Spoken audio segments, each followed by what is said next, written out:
I'm going to go ahead and get started because we've got plenty of ground to cover tonight. So the Lord be with you. Let's open up in a word of prayer. Holy Spirit, you said you would, Jesus said that you would guide us into all truth. We pray for that tonight, that you'll guide our discussion, that you'll lead us into rightly dividing your word, and that, or if there's anything that I say or that's said in here that isn't the message that you wanted to convey, and I just pray that it'll just go away from our minds and that what sticks will be the things that you wanted us to hear. Lord, we pray it all in the name of Jesus. Amen. So we're continuing our study on the Sermon on the Mount, these bracing and direct teachings that Jesus brings to us. And I wanted to complain a little bit about Leah assigning me 2 lessons that put me in the position of having to wrestle with things like pacifism and peacemaking and all this kind of thing. But then I realized that 2 weeks ago that she had to talk about adultery and sex and lust and murder. And then Jeremiah got the unenviable task of talking about divorce. So that kind of puts it in perspective, and I'll just kind of keep my complaints to myself. Tonight's passages are about justice and mercy. Jesus is giving us another set of antitheses to consider. Remember, an antithesis is this rhetorical device that Jesus keeps employing throughout the Sermon on the Mount, where he poses an opening statement of something like, "You have heard it said," or "It is written," and then he counters or expands or goes deeper on it by saying, "But I say to you." And so we're going to go into a couple of these tonight. And the first one is from Matthew 5, 38 through 42, and it's there on the handout if someone would read that first passage out. I'll read it. Okay. You've heard that it was said, an eye for an eye and a tooth for a tooth. But I say to you, do not resist an evildoer. But if anyone strikes you on the right cheek, turn the other also.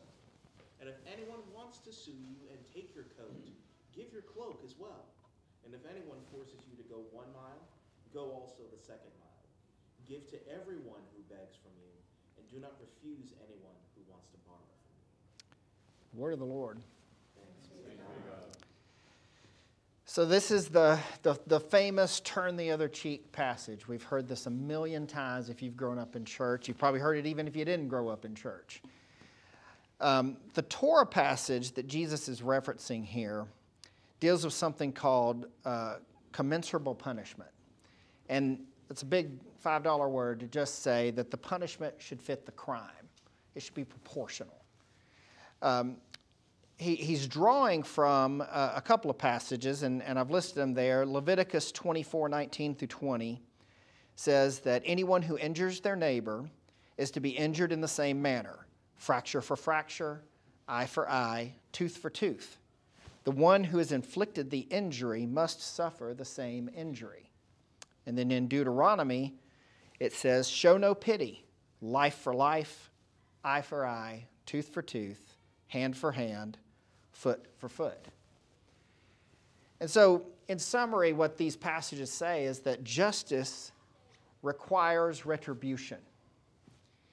Now, we're raised, all of us have been raised in light of the knowledge of Jesus' teachings. We're immersed in this. We've known the things that Jesus says in the Sermon on the Mount.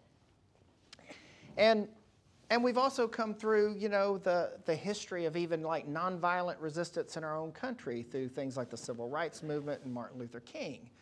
So to our ears, this kind of sounds barbaric.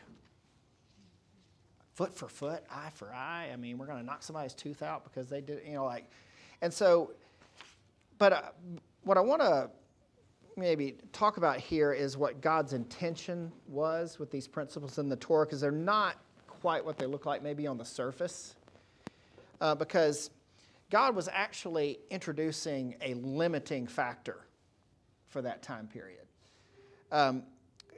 Compared to like the ancient societies and their codes of conduct that, that ancient Israel existed with in that time, this code from Leviticus and Deuteronomy was actually enlightened and much fairer, because most people of that era, with some exceptions, but most societies, most individuals, most tribes and families and things operated on something that was more akin to like might makes right, or justice was dispensed based on, where you ranked in the social order. If you were the kind of the low person on the totem pole and you offended somebody who was higher up, guess who lost? Or it was just based on who was the bigger man or who had the bigger army. Even situations where somebody was just, insulted could legally escalate into like a violent conflict. And so God is bringing in this principle of law to his people, that he wants them to operate in a more reasoned and fair and just way, and to prevent violence from just spinning out of control because there's no cap on what can happen. So, and you'll see there, it talks about life for life, eye for eye. So he's delineating also between capital and corporal punishment. So, somebody insults me, somebody, punches me in the face, I don't get to kill them. So it's bringing, again, the punishment needs to fit the crime. But then Jesus does what he's been doing this whole time and starts digging in deeper. And he's digging in on this requirement of punishment and taking us to this new understanding of the law. And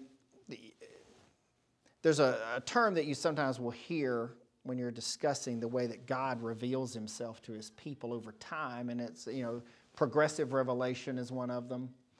And it's not, progressive, don't think political progressive, but progressive as in it grows over a sequence. But when you look at the scriptures, it's pretty easy to see that the understanding that Adam and Eve had of God is very different from the understanding that Moses, who had the law and the Ten Commandments and went up on Mount Sinai, had of God.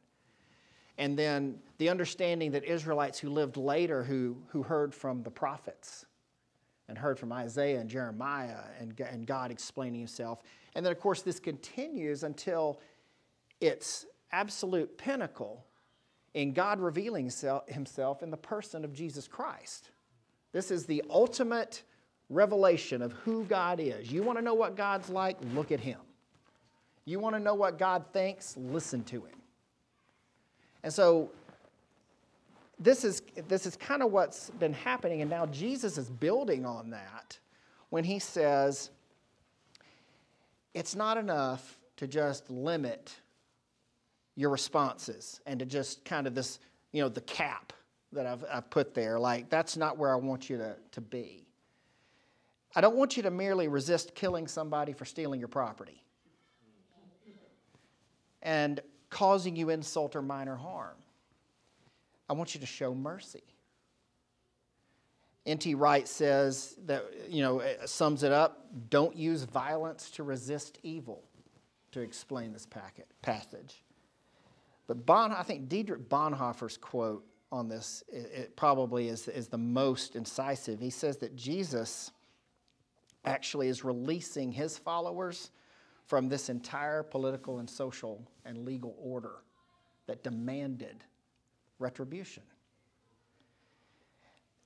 And the key here thing is where he says, do not resist. Do not resist an evil person. So there's a Greek term that's used here, and I won't even begin to try and say it. But it actually is a word that has both active and passive aspects to it.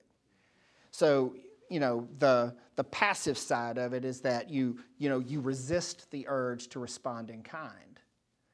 But then the active part is that you actually are ready to act. And Jesus is where he's going with it, is be ready to act graciously. Be ready to act in grace. And so Now, Jesus isn't doing something completely original here, in this time period, because God planted seeds of this in the Old Testament. If you look at the next two passages listed there, Leviticus 19:18 says, "Do not seek revenge or bear a grudge against anyone among your people, but love your neighbor as yourself. I am the Lord." And then Proverbs says, "Do not say, 'I'll pay you back for this wrong.' Wait for the Lord, and he will avenge you." So Jesus is now shifting their understanding of what the Torah has told them. And he's teaching this is one of those things, we've said this phrase many times. This is a kingdom ethic. It's an ethic from beyond. This is a calling up to something that God is doing. So he seems to be saying that this entire legal apparatus that was put in place in the Torah was only like a limited permission. It's almost similar to, to what he said in your passage last week, that it's due to like the hardness of your hearts that he gave permission to divorce in a certain way, even though that was also limiting. But it doesn't really get at what God's heart is on the matter and what his heart is for his people. Jesus is refocusing the law through this prism of loving the Lord your God with all your heart, soul, mind, and strength, and loving your neighbor as yourself. And through that lens is how we see it properly. And McKnight puts this great. He said, "A person shaped by this ethic responds to injustice not with retaliation and vengeance, but with grace, compassion, and mercy. And in the process, they actually reverse injustice." They're getting at the roots of the animosity. Again, Bonhoeffer here says, "Evil will become powerless when it finds no opposing object, no resistance, but is instead willingly born and suffered. Evil meets an opponent for which it is not a match." It disarms it. Then Jesus goes on to give 4 examples of how this can play out. And all these things his audience would, the audience sitting there with him would immediately recognize, because they all come from concrete experiences that Jews dealt with in subjection to the Roman authorities of the time. And we're going to go into them, but first I want to read this passage, or actually I'm going to have somebody else read because you want to hear another voice besides mine the whole time. Can somebody read this passage from Isaiah 50? Okay. "I offered my back to those who beat me, my cheeks to those who pulled out my beard. I did not hide my face from mocking and spitting. Because the sovereign Lord helps me, I will not be disgraced. Therefore have I set my face like flint, and I know I will not be put to shame. He who vindicates me is near. Who then will bring charges against me? Let us face each other. Who is my accuser? Let him confront me." So I want you to keep that passage in mind as we go through these examples that Jesus gives and kind of see the parallels that are going on. So these examples go in descending order of offense.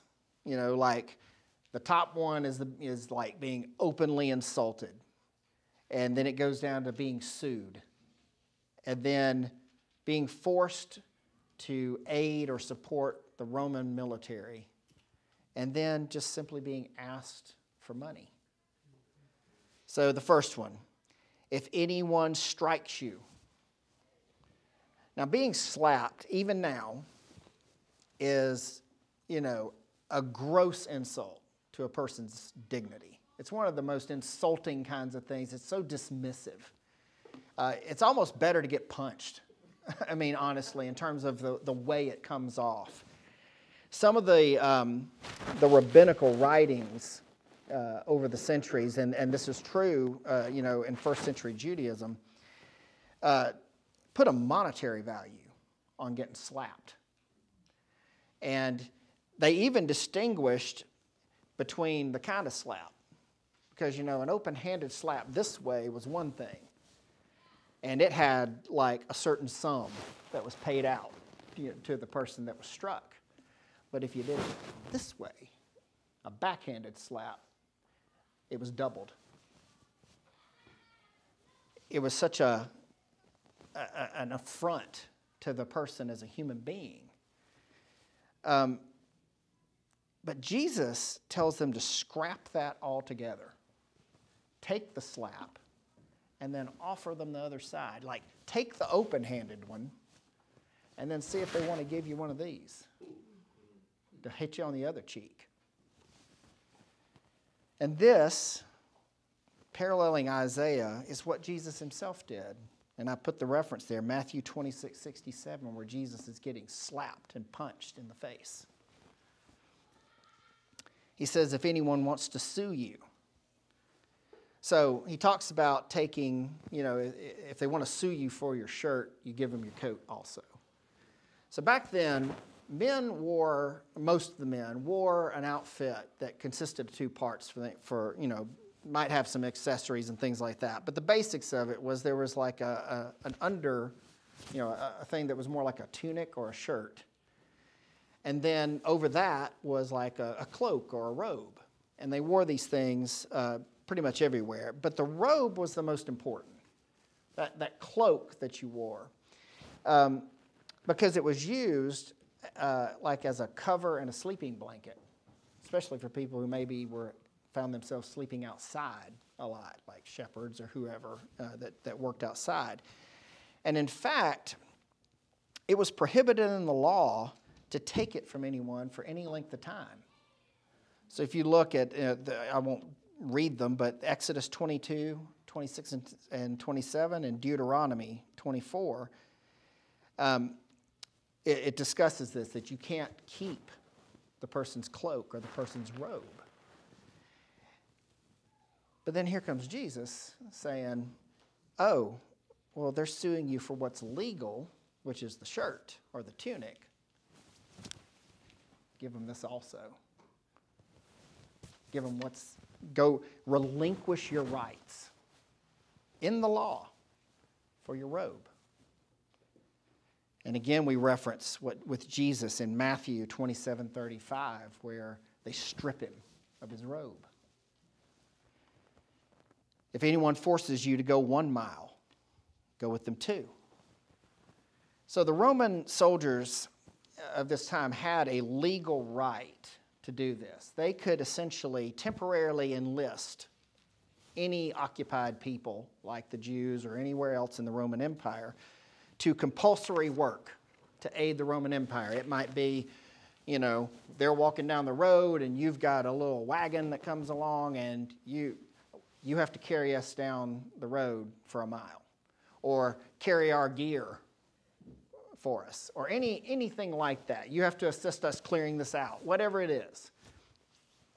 So Jesus is leading his people in this situation, and this is absolutely, you know, the vision that they've got in their head is these dang Roman soldiers who are always making us do this stuff. And we have to carry them 1 mile down the road, and now Jesus wants us to do it too, voluntarily. And it completely just messes with their expectations. And you got to contrast this. I mean, like, you know, at the time, you've got like this group of like violent resistors, the Zealots, one of whom was even one of Jesus' disciples. And, you know, the way they responded to Roman demands was with indignation and physical resistance and violence. And if you've watched, I don't know how many people have watched any of the Chosen series, but there's a scene, I think it was in just this past season, where, you know, now they take some creative license here because we don't see this in the scriptures, but they imagine what it would look like if Jesus illustrated this to his disciples. And so there's him and the disciples, they're walking, they've got an appointment at a town down here where Jesus is going to preach. And they're walking along, and along comes this Roman, you know, guard that comes walking up the road. And here we come to the cross. We're going to turn this way to go to our appointment. And the Roman soldiers, who are all hot and tired, tell Jesus and his bunch to help them carry their stuff. And they're going on down this way. They're not turning here. And so Jesus doesn't resist. The disciples are not happy about it, but here goes Jesus grabbing stuff, putting on a helmet. They're mocking him. They're doing all kinds of stuff. But he carries this stuff, and they have to walk a mile out of their way down this road. And then they get to that mile marker, and the Romans are ready to, they know, they can only ask for this much. And they start to take the gear off, and Jesus just keeps walking. And eventually the disciples kind of get it, and they keep following him. And the Roman guys, and he's like, and I think one of them asks him even, like, no, we'll take it a bit longer. And they go another mile. And you can see the way that it affects even the Roman soldiers, and not to mention his own disciples. And then, of course, they drop it off and walk 2 miles back and then go on their normal way. The last one says, give to the one who begs money from you. Give and do not expect repayment. Again, forego your rights. Don't charge them interest. Don't refuse to give. And, this kind of stuff happens now. You get hit up outside the grocery store. You get hit up, at the gas station. And I know sometimes we struggle with knowing, what to do in these situations. What if they're going to use back for bad stuff or whatever? And I will say it's probably wiser and better stewardship of the money to do most of your charitable giving through, sources that are accountable, and give things that are really needed and all that kind of. I'm not discounting that at all. But you're going to find yourself in situations where somebody walks up and asks money for it from you. And I've wondered sometimes, like, they're just going to go spend, they say they want a hamburger, but they're going to spend this on beer or drugs or, cheap whiskey or something. But I heard this quote one time, and it has stuck with me ever since. And it was a situation where somebody walked up to a man and his daughter and asked the man for money, and he gave him some money, I don't know how much. And as they were walking away, the daughter asked him and said, well, Dad, you smelled him. He's going to go buy liquor, for that. And he told his daughter, he said, if I give him money and he uses it for drugs instead of food, that says something about him. But if he asks me and I refuse to give to him, it says something about me. I think that's kind of encapsulates what Jesus is getting at here. Sometimes you just have to let go of what they're going to do with it and just respond in obedience to Jesus here. Pause here for a second. Any thoughts at this point? It's kind of interesting looking in the past and future for this. It seems to contradict itself within a matter of a few chapters. In 19, bear a grudge against anyone among your people, love your neighbor as yourself. And then in 24, it's saying, injure the person who gives you injury in the same manner, fracture for fracture, eye for eye, tooth for tooth. Seems interesting that those two concepts, which are kind of a lot different, in the same book within a matter of 2 chapters. I wonder if the principle at play here is that here's a general law, and then here's what you could do as a higher, response to it. But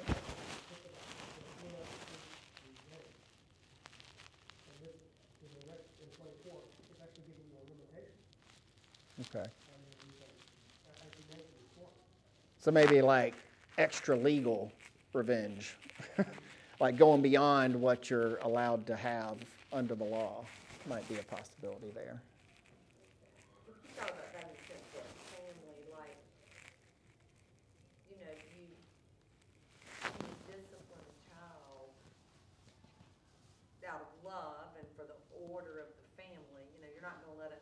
a child just run through a home and destroy things, contain them, and there would be some boundaries placed around them for the good of the child and the order of the family.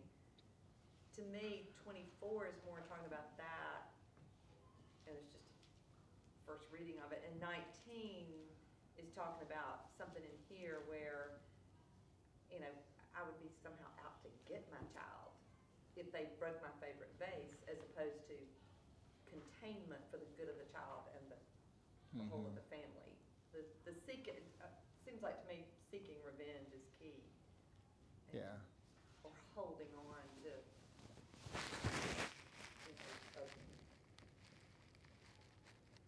a punishment that you want somebody to endure, because that feels good to you. Yeah. Could see that too. So would it be fair to say that the motivation has a lot to do with it? Because what I was thinking as we were reading is kind of, where is the line between justice and mercy?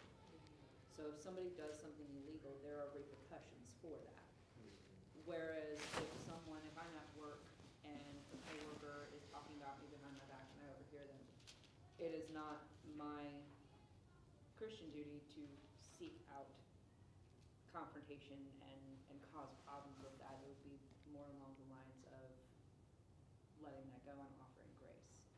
So I think what I'm getting out of it is that the motivation has a lot to do with it. So we're not to seek vengeance for ourselves.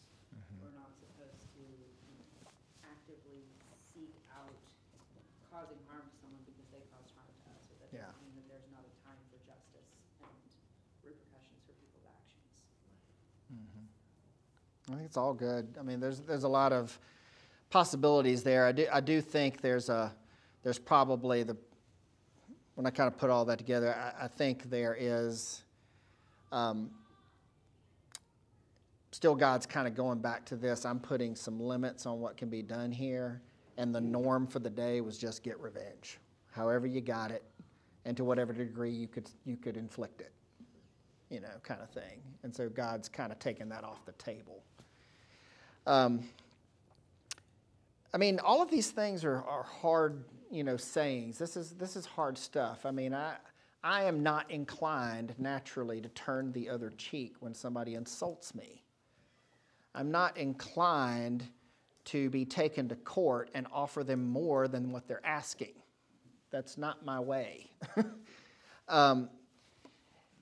And sometimes what you'll hear with this, too, is you'll kind of hear these things get kind of softened or explained away, maybe by trying to privatize it in some way, like it's limited to these like small interpersonal skirmishes in your life, but it doesn't really, say, apply to you as a boss of a company or you as a political leader of some sort or something like that.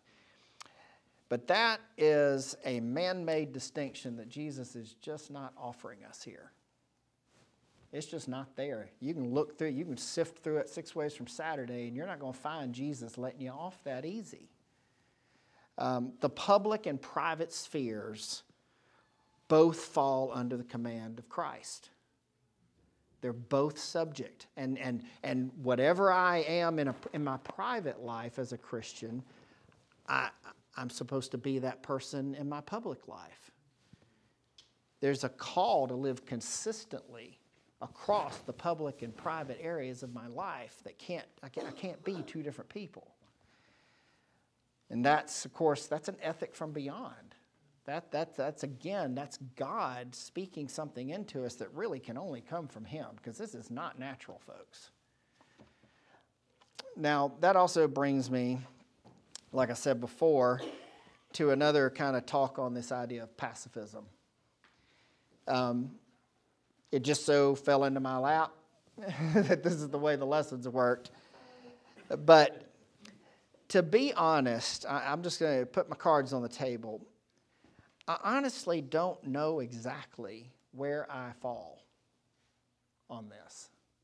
I'll just tell you that. I've wrestled with this some, and I'm still wrestling with it. The questions raised by Jesus to me, though, are things that ought to be wrestled with in an ongoing manner. they're not to be sort of easily dismissed with kind of our typical easy outs that we try to get around this stuff. Prior to Constantine, you're talking about late 200s to early 300s or so. Constantine was the emperor of the Roman Empire. At the time that Christianity became the de facto official religion of the empire after, being pagan for so long and even persecuting Christians for, centuries. And so during this time, but really prior to this time, Christians, with almost no exceptions, refused to serve in the military. They refused to serve on police forces. And the issue for them was being put into the position of having to kill those made in God's image. You look at the writings of the early church, and it's all over the place. So pacifism, or something really close to it, was kind of the norm. Now, I like to try and give views that I may not fully understand or even subscribe to a fair explanation. I've always heard it said that if you're going to have an honest argument or debate with somebody, that you ought to be able to describe their position in a way that they would look at you and say, yep, that's the way I would say it. And so I'm going to try and do that. So people who hold to pacifist beliefs would argue a few key things. First, they would say that it is not quietism, withdrawal, disinterest, or inactivity. It's not a refusal to be involved or an avoidance of conflict. In fact, they would say that it's connected to the earlier beatitude that we talked about the last time I was here, which it was, blessed are the peacemakers. Peacemakers. It gets about the hard work of creating and fostering peace. It's nonviolent resistance, not non-resistance. That's a big distinction. And it's reflected in what Jesus has said here. Turn the other cheek, surrendering even more clothing, go the extra mile, lend without exacting repayment. I want to read, Scott McKnight kind of says that he probably falls closer into this camp. And so this would be something that he said this is the logic he would follow. He said, I cannot kill a non-Christian for whom Christ has died and to whom I am called to preach the gospel. For the state, that would be rendering to Caesar what is God's and deconstruct the kingdom mission. I cannot kill a fellow Christian for the state. That would be rendering to Caesar what is God's. My first allegiance is to the king and to his kingdom people. I am called to cooperate with the state to the degree that it is consistent with the kingdom. I cannot in good conscience cooperate with the state when it is inconsistent with the kingdom, because that would be to render to Caesar what is God's. He says, I cannot ask, this is the kind of the final point, I cannot ask in the first instance if this is practical. I am to ask in the first instance what it means to follow Jesus. Now, I have some objections. And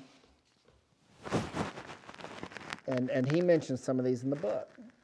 Are there times where love for one's neighbor trumps a commitment to nonviolence or non-retaliation? I don't even like non-retaliation because if I'm defending somebody, I'm not really retaliating. That's not my goal. For instance, if the Good Samaritan had come upon the traveling man as he was being beaten and robbed, what would he have done? What should he have done? Should he have refrained from violence? Or should he have taken physical steps to stop it? Is there a difference if you act for the benefit of someone else and not yourself?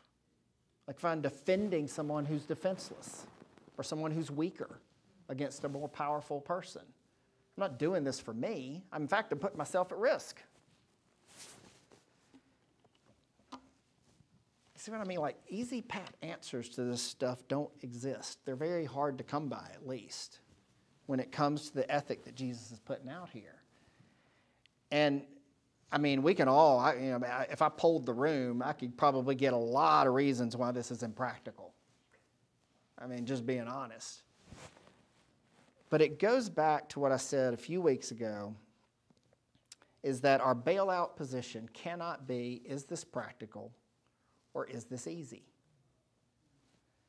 Our first and primary question every single time is to ask ourselves, what does it mean to follow Jesus in this concrete situation that I'm facing right now?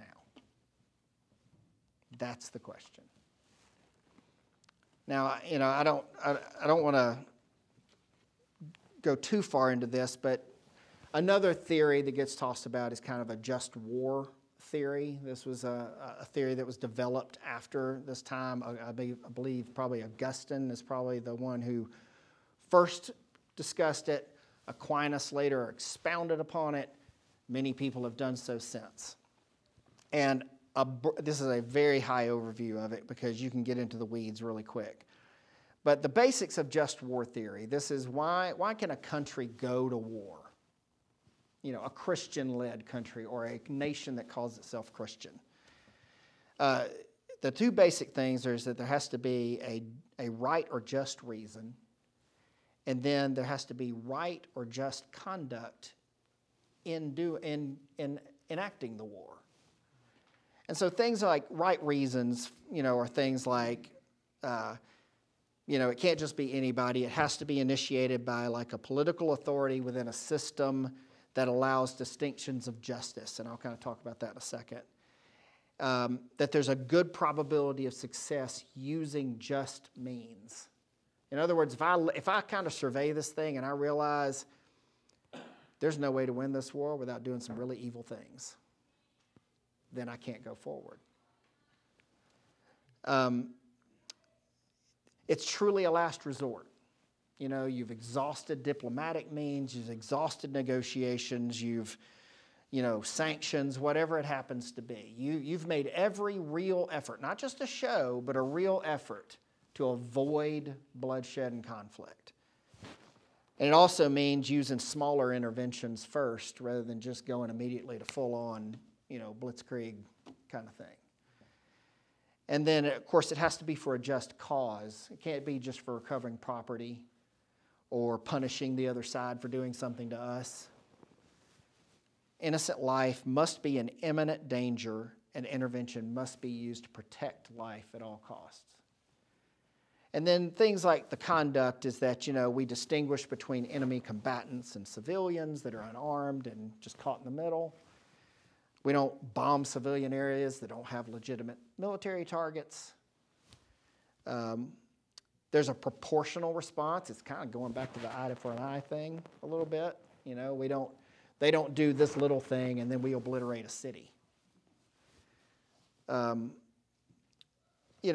use weapons and methods that are evil, like mass rape or using biological and chemical weapons that are difficult to control and keep contained. This is the kind of thought process that's developed over the years with the just war thing. And I think it's a very useful thought process. It's certainly better than might makes right or just, we got bigger guns and we'll show them, If I'm being honest, at least up to this point in my life, this is probably closer to where I've fallen, is that, we should avoid conflicts. We should seek peaceful means. We should do these kinds of things. But, the thing that I'm confronted with as I was reading this week is that it still seems like a regression from what Jesus says. It's like we're taking a step back. And if we're being honest, too, from the first time that it was really conceived of around, Augustine's time and through Aquinas and now, has there ever been a nation on earth that actually adhered to it all the time? That actually what? Adhered to it, that actually followed it. I mean, maybe they did sometimes, Maybe they did most of the time, but there's been plenty of times where they didn't. And it's hard to know. The just war theory seems to be a theological topic, not a political topic. Well, it's a theological topic brought to bear for a political reason. Right, but I mean, I do not believe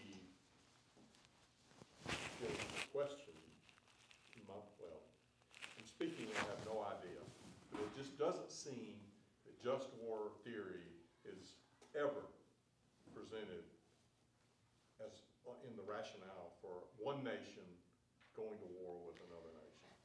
It isn't normally, at least now, and but the framework still exists, even though we don't have, say, a president or a government now that would talk about it in those deep theological terms.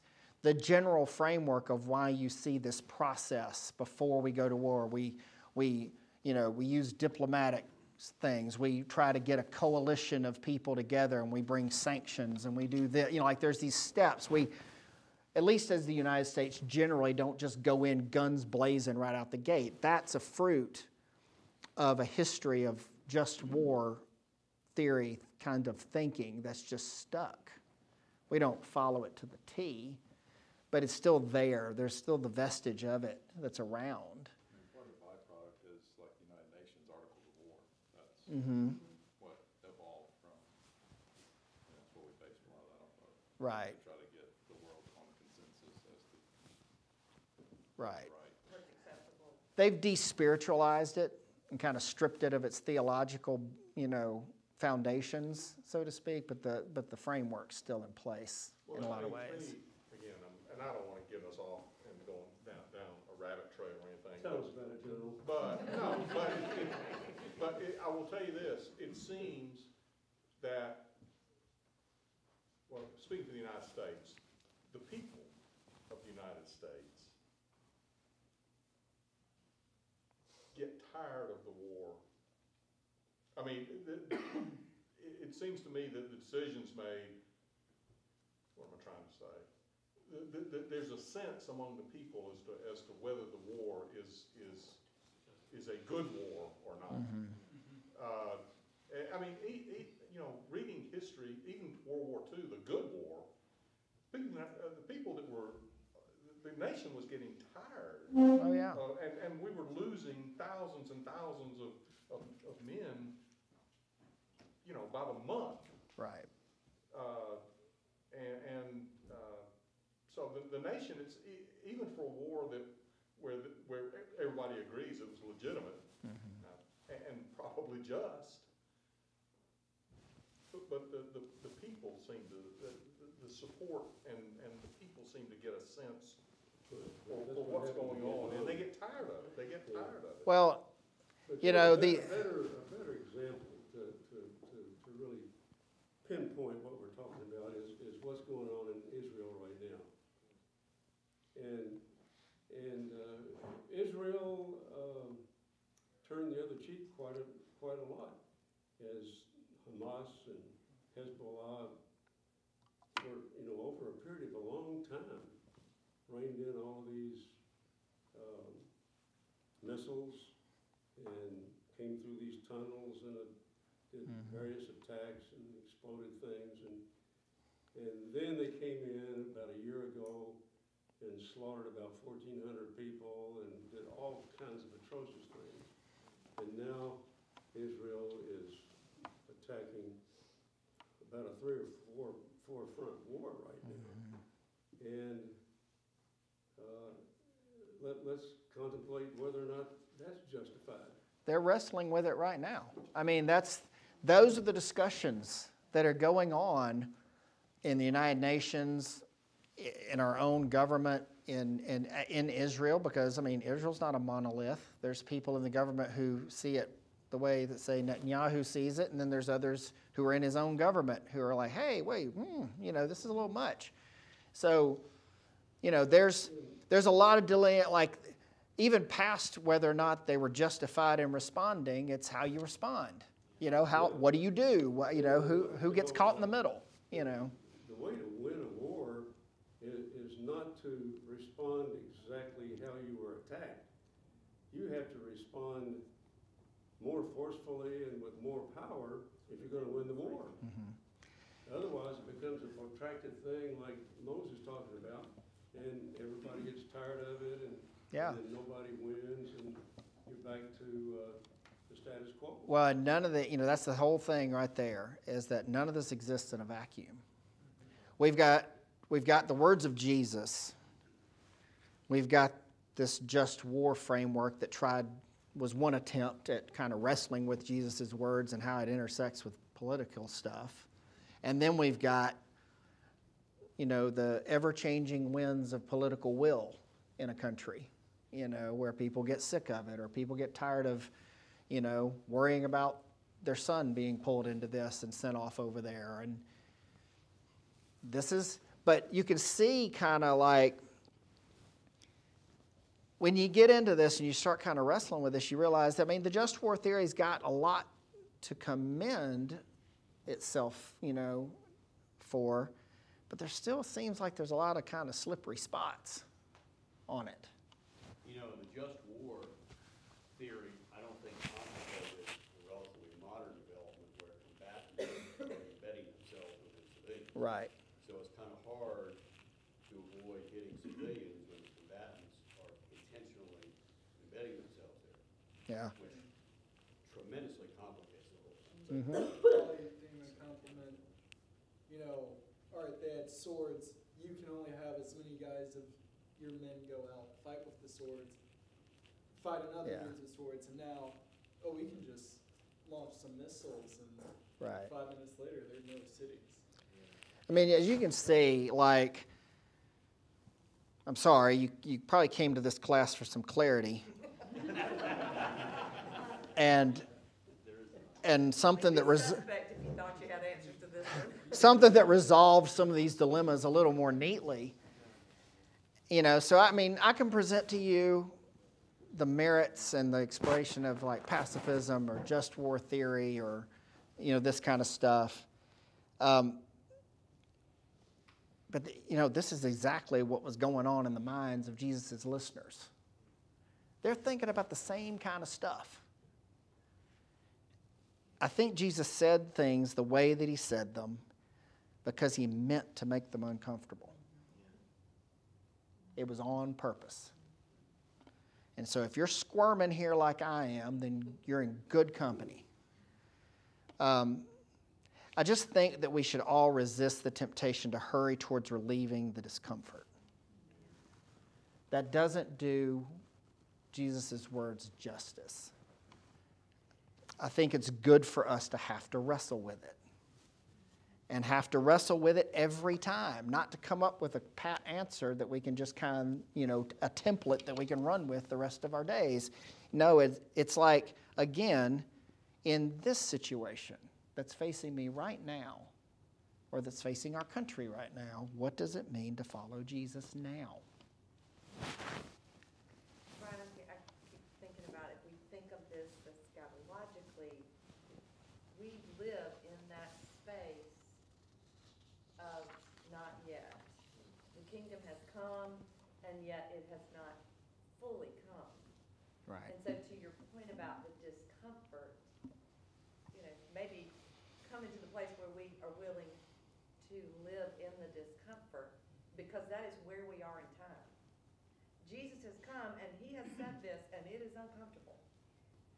And more is to come in the new creation, and all has not been set right yet. And it's just going to be uncomfortable. And I know for me, I get convicted every time I study and read this because, I can be quick to say something, as y'all well know. But it's real easy for me to have an opinion when, my husband's already done his service and he's too old for them to call him up again. And my son's now probably past the age they call him up. And I'm, a lame, past middle-aged woman, they're not calling me. So it's not costing me anything to have a strong opinion on this. Right. But it's made me want to be more quiet about, I'm not serving in the military. And we were having this discussion with people earlier today, it's quite a different thing when it's your person. When you got some And skin in they're the at game, it's mercy different. Of what somebody up the line's telling them to do. Right. They may hold the same opinion you do, but you're told to go and you go or you're court-martialed. It's so, I think for me, I think I feel a sense of conviction about, I'm gonna have to just hold this one because I'm not the one that's gonna pay the price. Yeah, it's true. It makes you consider a lot of the decisions that we make as Christians and Christians have made throughout the centuries. Like, are the decisions that we've made justified? A lot of us Christians have made justified. A lot of people said that the first few crusades were justified because it's retaliation against Islam. Is that justified? The bloody American Revolution, where American Anglicans, for goodness sake, Anglicans debated each other whether or not it was just to fight against the crown. And so, if it wasn't, how is our existence being technically in communion with the King of England, but not necessarily under his rulership? Is that justified? We continue to debate these Fully justified. Right. And even considering this, Bonhoeffer had to debate this as well. Because we heard his quote about being peaceful and being peaceful with all men. But he also attempted to assassinate Hitler. Yeah. He had to discuss this as well. Yeah. So we're not exempt. Neither was he. Well, we got about less than 10 minutes here left. I'm going to try and hit this last part. The second passage in Matthew says, "You've heard it said, you should love your neighbor and hate your enemy. But I say to you, love your enemies and pray for those who persecute you, so that you may be children of your Father in heaven. For he makes his sun to rise on the evil and on the good, and sends rain on the righteous and on the unrighteous. For if you love those who love you, what reward do you have? Do not even the tax collectors do the same? And if you greet only your brothers and sisters, what more are you doing than others? Do not even the Gentiles do the same? Be perfect, therefore, as your heavenly Father is perfect." So now we've arrived at the sixth antithesis. And again, this goes back to that verse that I mentioned before, that Leviticus 19:18, where it says to love your neighbor as yourself. Scott McKnight points out an interesting thing, and it's that this verse from Leviticus is not quoted by anyone that we've been able to find so far from the time Moses wrote it until the time of Jesus. Now, that's unusual because when you think about the reverence and the attention that the scribes and Pharisees gave to the scriptures and the volume of rabbinical writings, the Midrash and all these things where they just went to like sifting, straining at gnats, over this stuff. And they never mentioned this verse. I mean, we're gonna go through the weeds over whether or not it's okay to carry your mat on the Sabbath after you were healed. But we're not going to deal with love your neighbor as yourself. There's something off there. I think that Jesus is exposing them for actually neglecting the very Torah that they claim to love. And he's doing it with this contrasting thing of hating your enemy. Now, the verse that he's quoting from Leviticus doesn't say hate your enemy, but it's not hard to find in the Old Testament. The verse from Psalm there says, "Do I not hate those who hate you, Lord, and abhor those who are in rebellion against you? I have nothing but hatred for them. I count them as my enemies." I mean, this is common. It's common then, it's common now. We have a human tendency to sort of police who is our neighbor until it more or less becomes the same sort of people as me. That's our tendency. And the Jews had come to see it that way, and so their neighbor was more or less my Jewish neighbor, and the enemy is Rome. But then Jesus is like flipping it on its lid here and saying that we need to pray for people who persecute us. So loving our enemies, praying for them when they persecute us, it comes back to this thing of like, how are we going to define love here? And the key here is that the love here is not defined in human terms. It's defined by the way that God loves. How does God love? Within the Trinity, with his people, with people who are lost and who are currently his enemies. And the best description, I think, is the one that McKnight gave. He said, love is a rugged commitment to be with someone as someone who is for that person's good, and to love them in a way that directs them into God's formative purposes for them. So, sum it up, love is persistent and present. And it desires good for the other person, and it leads them to the Father. Now, that's a much bigger deal than just warm fuzzies. It's a much bigger deal than some emotional thing that wells up. It can't be reduced to toleration. It's working for the good of another, including our enemies, and striving for them to become the sort of person that God wants them to be. That's what we want out of this entire thing. And so it becomes apparent when you think of it in those terms that, for one thing, this whole thing about praying for people who persecute me is not about me and me getting over my bad feelings. This isn't a therapy tactic. You know, it's not to help me get past the resentment and to be psychologically healthy. It's about going to God for the real hope, the real desire for reconciliation, for love, for peace and justice, and seeing God's kingdom spread on the earth. That's the depth of what he's talking about here. And you got to remember, Jesus and his disciples took this as seriously as anyone, because Jesus forgave the people in the midst of crucifying him. Stephen forgave the Jewish leaders who were at that moment stoning him to death. Paul and Peter repeatedly talk about urging their readers to do this in the midst of suffering.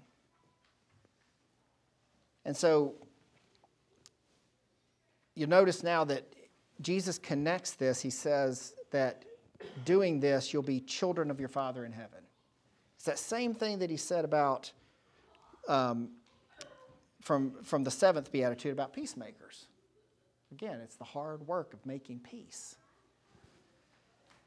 And I know this can set off some works righteousness type things for some Protestants and everything, but I think it just means that we're to live in a way that reflects to the world around us who God is at its base level. As James said, a faith that has nothing to show for it isn't really faith. And so this is how you follow your Father. This is how you are like him. And then he summarizes all of this in verse 48 with, be perfect as your Father in heaven is perfect. So what's meant here by perfect? The Greek word that's used here generally means things like completion or maturity, adult or full development. But it might help to compare it with what Jesus had talked about in the passage that you actually covered on Sunday, the rich young ruler. So, over the last few, weeks here as we've been going over these, Jesus has discussed murder and adultery and swearing oaths and turning the other cheek and loving your enemies and then perfection. Now recall what Jesus said to the rich young ruler. He's talking about how, he asks him, how can I get eternal life? And the guy, he tells him, obey the commandments, and goes on and talks about murder, adultery, stealing, bearing false witness, honoring your parents, loving your neighbor, and perfection. So in other words, what Jesus seems to be driving at here is not exactly like being utterly sinless, but a rigorous devotion to obeying God. Luke here says, be merciful just as your Father in heaven is merciful. If you want to hear kind of a slightly different perspective there. So when you tie all that together, I think the perfection that Jesus is getting at is to be perfect in love, or to love completely. So much that you don't just love the people like you, but you love your enemies. And our desire here, the end result we want to see, is that I no longer have an enemy. I transform an enemy into a neighbor. Now, again, this is not some kind of pragmatic strategy. This is not Dale Carnegie's How to Win Friends and Influence People. It's not his strategy for conquering. If we're trying to look at this in ways that this will give me an advantage, or this is practical in some way, turning the other cheek and doing all this kind of stuff, you're missing the point entirely. We have to apply this ethic that Jesus has given us, even if it doesn't seem to work. Like even on the superficial level, in the here and now, we have to apply it to be like our Father in heaven. And the after effects are completely up to Him. So Jesus calls us out of our comfort zone with all this stuff. And so the question now to us becomes, how are you turning your enemies into neighbors? Tell you what, How are you turning your enemies into neighbors? Jesus did this with the tax collectors and prostitutes and notorious sinners of his day by inviting them to his table and not caring what anybody thought about it. I can give you a great example of that. You know, the Vietnam War was over about 50 years ago, and quite frankly, during the war, it's hard to love somebody who's trying to kill you. But here, 50 years later, I went to a program some 2 weeks ago and saw a movie called Beyond the War that Jack Hawkins, the chancellor of Troy University, had put together because Troy had made an arrangement and a friendship and really a contractual arrangement with some Vietnamese folks, actually in Hanoi. And now there's a satellite institution of Troy University there in Vietnam that's really growing and very successful. And so the Vietnamese leader of that, and Jack Hawkins and all the folks involved, are now displaying, 50 years later, a great love for each other, and both countries are really benefiting from that. Mm-hmm. But sometimes it takes a long time. None of this is instantaneous. I mean, I know we all have our stories. I've got stories. As I was thinking through this, I realized how much. I've got a friend who went through a really awful divorce, and I know a lot of details about their situation, and I was around them and saw how they interacted, and he got done really wrong, and character assassination and lies and all kinds of things that really put him in a bad way for a while.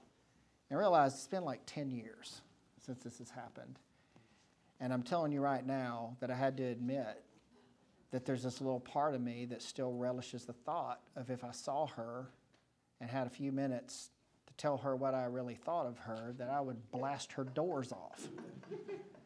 I have written letters and I have thought of conversations in my mind in such excruciating detail that would peel paint.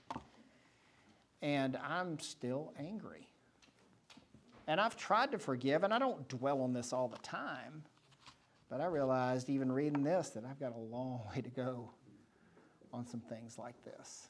It's not It ain't simple. It is not easy at all, and it doesn't happen quickly. Well, I won't keep you guys away from dinner, but thank you guys for a great discussion, and go in peace to love and serve the Lord. Thank you.